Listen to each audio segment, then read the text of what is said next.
मस्साजोग येथील सरपंच संतोष देशमुख यांच्या निर्गुण हत्येचा निषेध करण्यासाठी आणि आरोपींना फाशी शिक्षा मिळावी यासाठी अकोल्यातील शिंदे गटाच्या शिवसेनेकडून आंदोलन छेडण्यात आले। शहीद मदनलाल दिघरा चौकात झालेल्या या आंदोलनात कार्यकर्त्यांनी आरोपीच्या प्रतिमात्मक पुतळ्याला फाशीची शिक्षा देऊन आपला रोष व्यक्त केला। या संदर्भात अधिक माहिती घेऊया आमच्या स्पेशल रिपोर्टमध्ये। अकोल्यातील शहीद मदनलाल दिघरा चौकात शिंदे गटाच्या शिवसेनेकडून फाशी आंदोलन करण्यात आलं।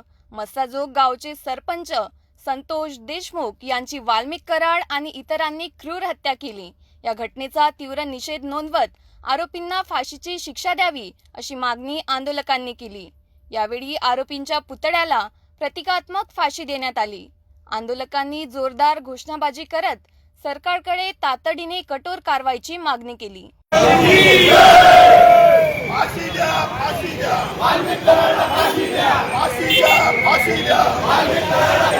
महाराष्ट्र ही संतांची भूमी आहे आणि या संतांच्या भूमीत अशा प्रकारे या सामान्य माणसाच्या मनावर आघात करणारी ही क्रूर हत्या संतोष देशमुख यांची वाल्मिकी कराड व त्यांच्या साथीदारांनी केली।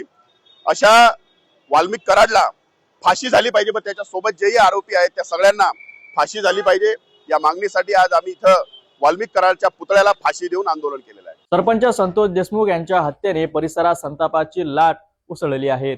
आरोपींना कठोरात कठोर शिक्षा व्हावी अशी मागणी होत आहे। आता प्रशासन आणि सरकार या प्रकरणात काय भूमिका घेते याकडे सगळ्यांचे लक्ष लागले आहे। अशाच महत्त्वाच्या बातम्यांसाठी पाहत रहा सिटी न्यूज।